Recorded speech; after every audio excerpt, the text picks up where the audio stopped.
Well, hello everyone. We're gonna tackle something a little bit different today.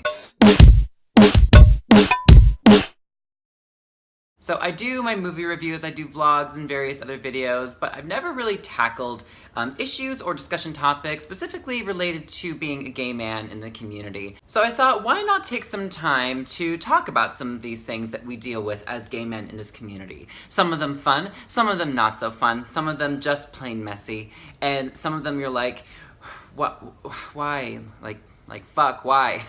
There's my nipple. Why? Today we're going to talk about some of the worst hookups that I've ever had and really diving into the details as to what made them really not so great. Disclaimer that we will be discussing some mildly explicit content, but I won't be using any real names of people out of respect for them. There are a number of things that don't really tickle my fancy like it may others, so some of these things I may describe as some of my worst encounters. You might see as your wet dream, and to each their own. You're free to like what you like. I'm not a fan of biting, or more specifically bite hers that intend to leave marks. There was this guy who was determined to use his teeth way more often than I would ever want anybody to use their teeth unless they are chewing a steak. This guy left legit bite marks when we were done.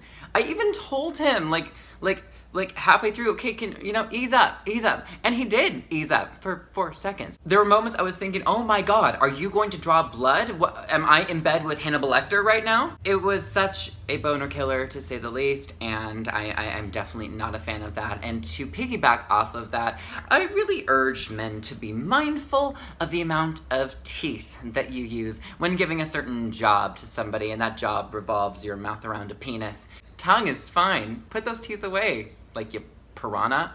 Talking about another situation, now I am all for repeat rounds and let's go again and whatnot. You know, I can muster enough stamina to keep going, and I think that's hot. But when you're in a situation with a guy who proceeds to go, but doesn't want you to finish, nor does he himself want to finish, and he just wants to take a break and take a little bit of a cat nap, and then after 10 minutes, proceeds to wake you up and then starts going again. It's kind of like taking a drill and having it go and then turning it off and setting it down to brush your teeth, and then turning it on to go again and then setting it down while you take a shit. It just was like stop and go, and didn't want either of us to finish. And after like 3 or 4 or 7 rounds, I don't know, at that point you're just done. At that point you're just tired, and I'm like, okay, I really just kind of want to sleep and go to bed. And that's not just me being a bad sexual partner, but I mean, like, come on. I mean, like, really, like, come being the operative word. I mean, come on. Have you ever been in those awkward situations to where, when a guy is going at it with you, and unfortunately his sex face is really just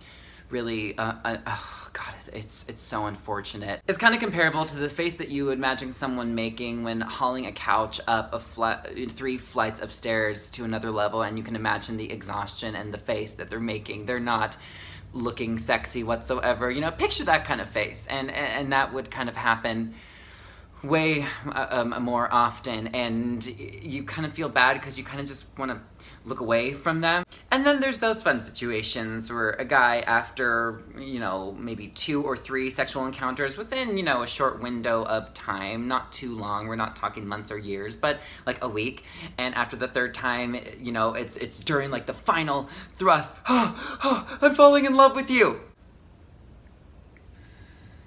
Oh, okay, all right.